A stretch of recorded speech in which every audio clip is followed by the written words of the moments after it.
안녕하세요. 네오 IT TV입니다.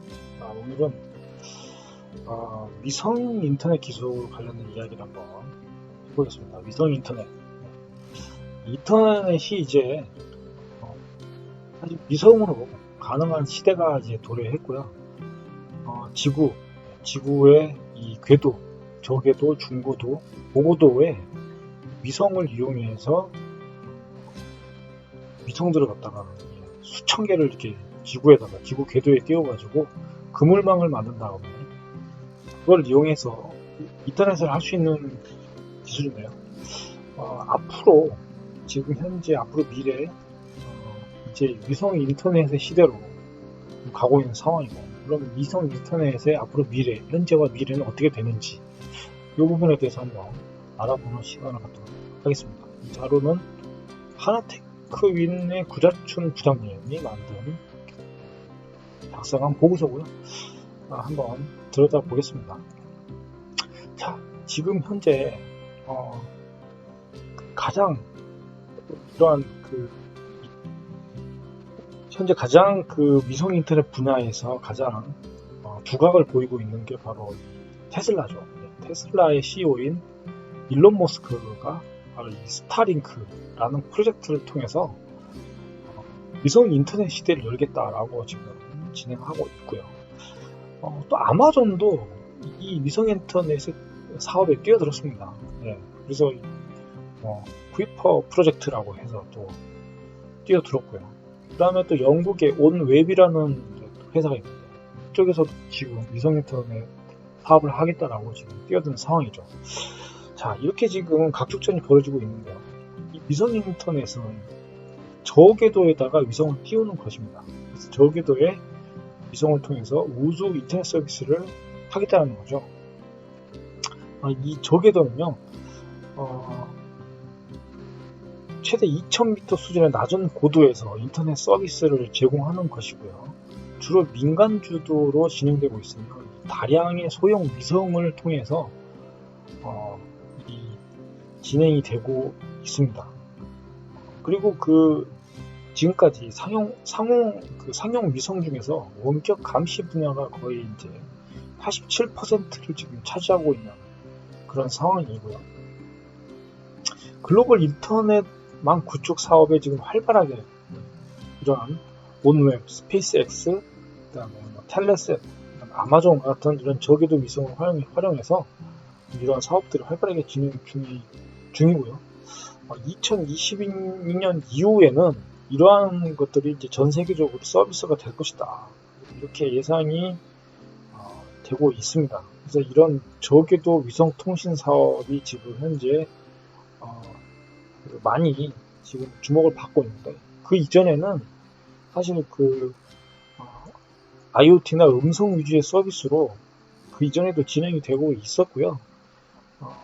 그때는 이제 중형급, 보통 500에서 1000km 미만의 그런 위성을 사용하는 그런 위성들을 갖다가 이 통신 사업자들이 주로 저궤도에다가 이렇게 위성을 쏘아가지고 인터넷을 제공을 했었는데, 이제 이러한 저궤도 위성 통신 사업이 이제 전반적인 위성 통신 기술이 발전하고, 그 다음에 로켓을 쏘아 올리는데 비용이 많이 감소했습니다.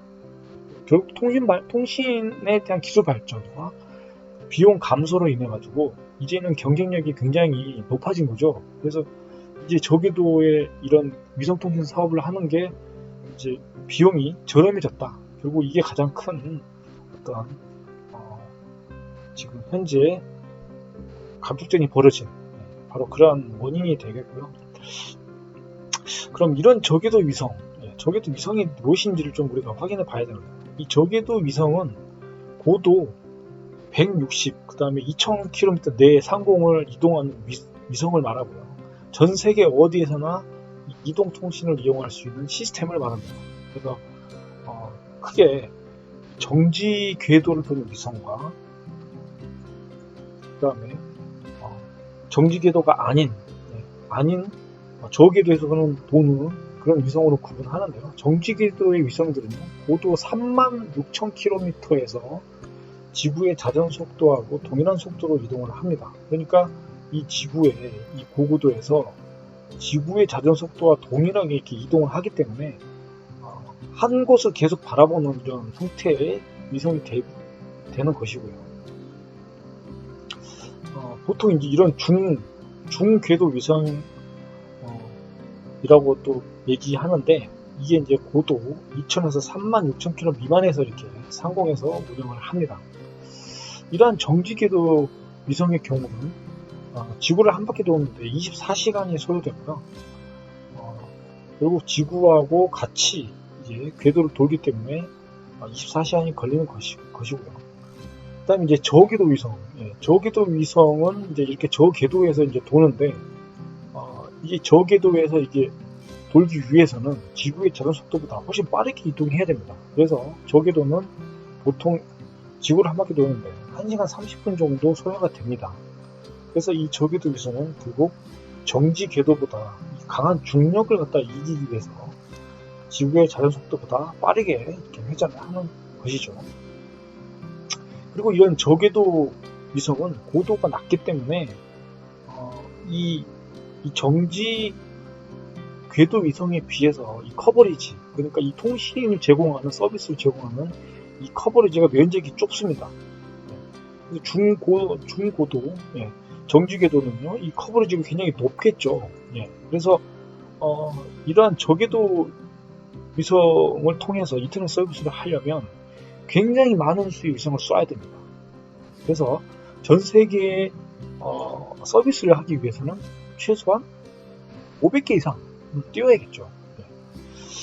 그래서 정지궤도 위성은요, 이 위성 한 개가 이 지구의 43%, 34% 면적을 커버하지만, 이 저궤도 위성의 경우에는 위성 한 개가 지구의 면적이 한 2% 정도밖에 커버를 하지 못하기 때문이죠. 그래서 이게 저궤도, 중궤도, 정지궤도 이런 식으로 위성의 고도를 구분하고요. 위성의 고도가 낮으면 낮을수록 이 지연율은 낮기 때문에 속도가 굉장히 빠릅니다. 그리고 이 전파가 주고받는 응답 시간은 결국 이 고도에 따라서 지연율이 달라지기 때문이죠. 그래서 대표적으로 이제 이런 사업자들은 스페이스X와 같은, 또 온웹과 같은 이러한 사업자들은 저궤도를 많이 운영하고 있고요. 그다음에 이제 어떤 네트워크 회사 같은 경우 중궤도, 그리고 정지궤도, 고고도의 정지궤도는 이런 나사와 같은 정부 기관에서 이제 많이 운영을 하고 있습니다. 그래서 고도가 높을수록 위성 무게는 높아져도 되겠고요. 고도가 낮으면은 위성의 무게는 줄어들게 되는 것이죠. 자, 그러면 이 저궤도에 대한 위성 통신 시스템 구조는 어떻게 되냐? 크게 이렇게 두 가지 타입으로 구분합니다. 그래서 사용자 세그먼트 부분, 공중 세그먼트 부분이 있는데, 이게 공중 세그먼트 부분에 이러한 저궤도 위성들이 배치되어 있고요. 사용자 세그먼트 부분에는 이렇게 바로 위성에서 사용자하고 바로 이렇게 중계를 하는 바로 이런 시스템이 있겠고, 또는 중간에 이렇게 게이트웨이 같은 거를 둬가지고 이 위성이 게이트웨이와 통신을 하고, 이 게이트웨이가 이제 서로 사용자에게 인터넷 서비스를 제공하는 이런 형태의 구성을 일반적으로 갖고 있습니다. 이런 위성들은 활용 분야가 이제 바로 이제 LTE 수준의 지연 속도로 이 저궤도 위성이 강점이 있는데요. 바로 이 저지연성, 저궤도 위성의 최대의 강점은 바로 저지연성입니다. 그래서 LTE 지연율이 보통 0.02초인데 그거에 상응하는 0.025초 정도의 저지연성을 가지고 있고요. 정지궤도 위성이라든지 해저 케이블보다, 광 케이블보다 비교할 때 굉장히 낮은 수준입니다. 그래서 가까운 저궤도이기 때문에 전파의 왕복 시간이 굉장히 짧습니다. 그렇기 때문에 고속의 인터넷을 지원하는 것이고요. 해외에서도 이렇게 전 세계에 서비스하기 때문에 해외에서도 이 동일한 단말기를 사용하는데 문제가 없습니다. 그렇기 때문에 결국 로밍 서비스라는 게 필요가 없는 것이죠. 그래서 이 스페이스X라는 테슬라, 그러니까 일론 머스크가 운영하는 이 스페이스X라는 이 기업이 로켓을 한번 발사할 때마다 60개 위성을 동시에 쏘아 올리거든요. 그래서 이미 이 수백 개의 위성을 이용해서 현재 북미에서 지난해 하반기부터 이 베타 서비스를 시작을 했습니다. 그래서 예정대로 한다면 기존 위성 인터넷과 비교해 품질이 월등하고요. 그러니까 인터넷 데이터 전송 속도가 대략 50메가, 그다음 150메가 정도 속도가 나오고요.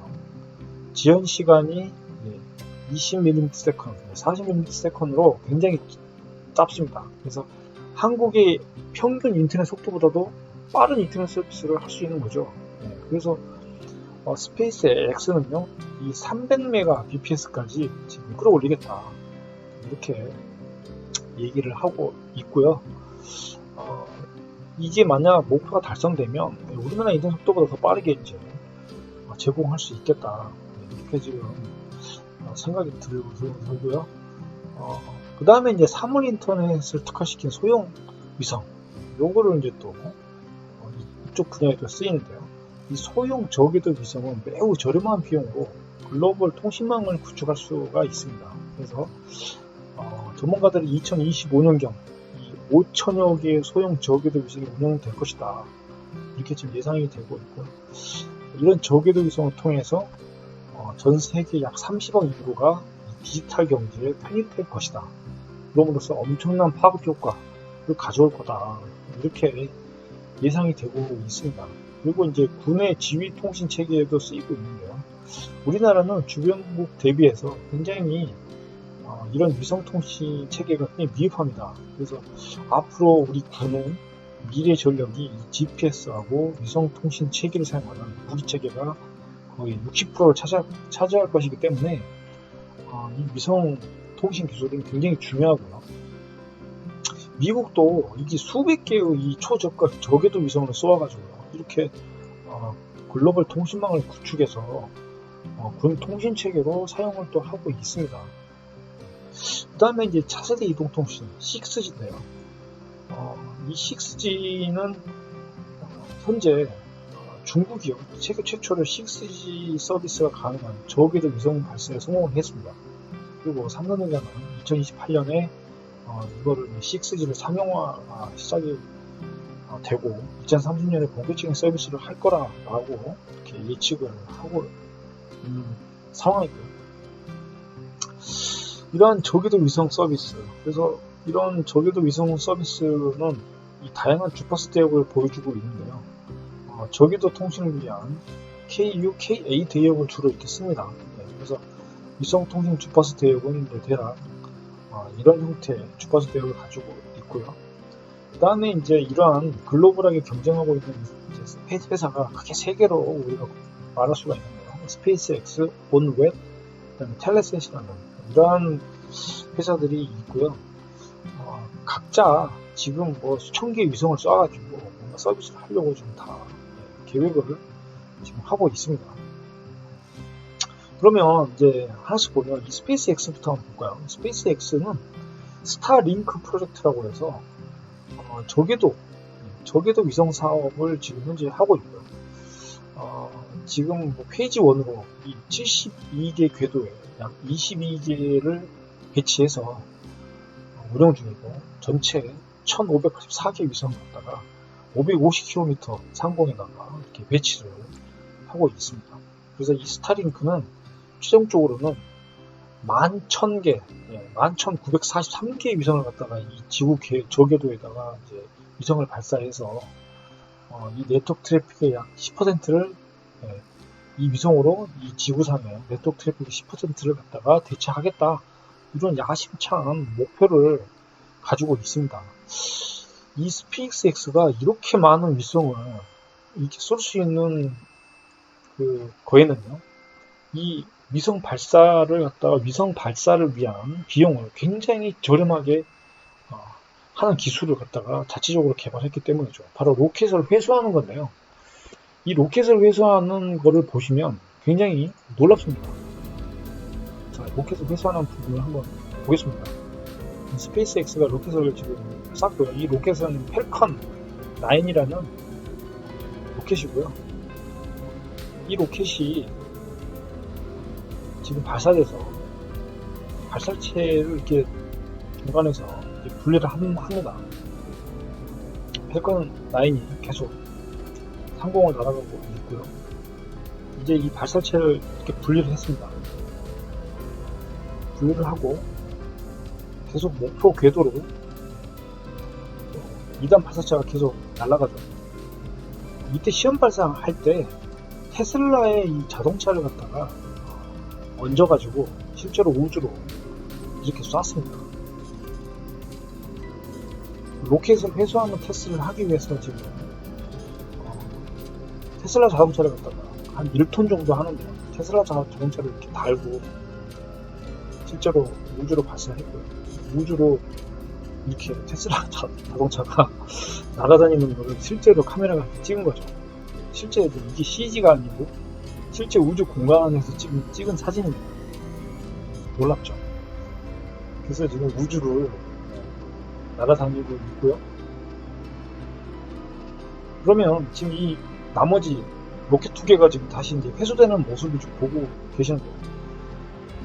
로켓이 다시 연소해서 최종 발사를 시작했던 곳으로 다시 이렇게 돌아오고 있는 상황입니다. 로켓이 떨어지고 있죠. 떨어지고 있으면서 일단 다시 로켓이 또 회수를 하기 위해서 분사를 하죠. 이렇게 분사를 하고 다시 지금 지상으로 안착되고 있는 모습을 보고 계십니다. 로켓이 다시 그대로 회수가 되고 있죠. 이렇게 로켓을 회수하면 로켓을 계속해서 재사용해서 발사를 하기 때문에 굉장히 비용이 적게 들어야겠죠. 2개의 로켓이 동시에 이렇게 회수되는 이러한 장면을 봤습니다. 아무튼 이렇게 이런 스페이스 X가 이렇게 만 개 이상의 위성들을 갖다가 지금 쏘겠다라는 이러한 계획에는 이렇게 저비용으로 로켓을 쏠 수 있는 기술이 있기 때문에 가능한 것이고요. 자, 이런 2021년 1월 31일 날 한 번에 그러니까 로켓 하나에 143개 위성을 갖다가 지금 위성을 달고요. 위성을 달고 이 지구 궤도에 발사하는 대기록을 세웠습니다. 그러니까 로켓을 쏘고 이 지구 궤도를 갖다가 로켓이 이렇게 돌면서 위성을 하나씩 떨구는 거죠. 떨고 가지고 이거를 갖다가 이거를 143개를 이렇게 위성을 발사했던 것입니다. 그래서 참 우리 한국은 이제 나로를 쏴서 위성을 궤도에 올리는 건 실패했는데 위성 하나 쏘는 것도 이렇게 이제서야 쏘고 있는데 스페이스 X는 위성 로켓을 한 번에 100개 이상 140개 위성을 한 번에 쏘고 그 로켓마저도 이렇게 회수하는 이러한 기술력을 보면서 정말 놀라움을 금치 못하는 그런 상황이고요. 이렇게 이제 스페이스 X가 이런 스타링크 위성군들을 1단계, 2단계 이렇게 단계별로 위성의 수를 갖다가 2027년까지 지금 수백 개씩 쏘려고 지금 이렇게 계획을 세우고 있는 것이죠. 그래서 2027년 11월까지 12,000개 위성을 발사할 계획입니다. 12,000개로 지구를 갖다가 저 궤도에 전 지구를 갖다가 덮어버리겠죠. 그리고 이런 펠컨 9을 이용해서 결국 위성을 우주로 발사하고 있다. 이런 상황입니다. 그다음 이제 온웹이라는 이제 영국의 회사가 있습니다. 위성 이런 O3B라는 위성군 프로젝트를 지금 수행 중인데요. 이 적도에도는 중궤도 위성을 이용해서 어떤 개발도상국의 통신 인프라를 보완하는 그런 위성이었는데 이제 현재 전 세계를 커버하는 위성군으로 이 초고속 위성 인터넷망을 제공하겠다 이러한 계획을 세웠습니다. 그래서 1단계로 700개 위성을 쏘고 1200m 상공에서 KU-밴드 통신 계획을 이용해 가지고 서비스를 할 계획이고 2단계로는 또 2000개 위성을 추가해서 이렇게 지구에 약간 중고도 중고도에다가 이렇게 위성을 띄워가지고 지금 위성통신 서비스를 할 계획을 좀 가지고 있는 거죠. 일단 텔레셋이라는 이 회사는 전 세계 인터넷 연결을 하기 위해서 지금 2020년 78개 위성, 그리고 2023년에는 220개 위성을 발사할 계획이고, 특히 이제 이 회사는 수요가 많은 지역에 어떤 선박, 항공기 또는 기업과 공공기관 이런 와이파이 네트워크로 데이터 전달하는 서비스가 이제 사실 주요 목적이고요. 즉 특정 지역, 수요가 많은 특정 지역에 이제 위성 인터넷 서비스를 제공하겠다, 이런 이제 계획을 가지고 있는 상황입니다.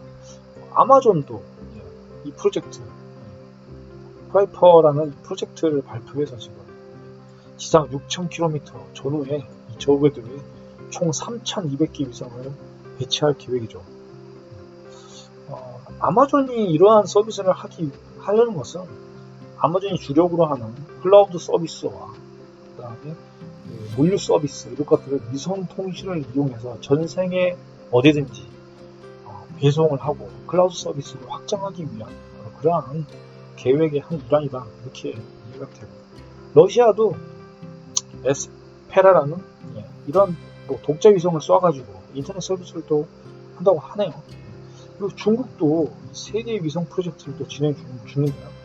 자기네들의 위성을 갖다가 홍련 이런 위성을 864개, 홍련 320개 이렇게 쏴가지고 중국 회사가 또 이렇게 10,000개 이상의 위성을 포함해서 자기네들도 지금 위성 인터넷 시대에 뛰어들겠다, 이렇게 선언하고 있습니다. 그래서 지금 이 전 지구가, 이 지구에 이런 위성들이, 수만 개의 위성들이 지금 떠 있을 수밖에 없는 그런 상황이네요. 문제점이 이제 생길 수가 있겠죠. 문제점. 그것은 바로 이 주파수 간섭 문제. 그러니까 동일한 주파수를 사용하게 되면 이 간섭 문제가 발생을 하겠죠. 그 다음에 이제 위성이 너무 많다 보니까 서로 위성이 충돌할 수 있는 문제가 생길 거고, 위성이 고장나면 이를 또 폐기해야 되는데, 이런 문제점, 그다음에 보안 문제, 이런 것들이 현재 문제점이 대두가 되고 있고요. 이런 문제를 해결하기 위해서 주파수 간섭 문제, 이런 거 해결하기 위해서는 서로 동일 위치에는 서로 다른 주파수 채널을 사용한다든가, 또는 빔을 갖다가 비활성화해서 주파수 분할 등의 조치, 이런 걸 할 수가 있겠고요.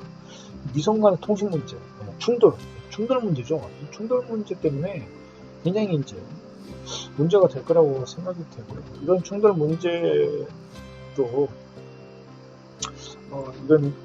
이런 저궤도 위성 서비스가 이제 만약에 이제 현실화될 경우에 각 국가들이 인터넷 라우터를 가지고 제어할 수가 있겠지만, 사실 위성 인터넷은 직접적인 네트워크의 통제력을 그 국가가 가지고 있지 않습니다.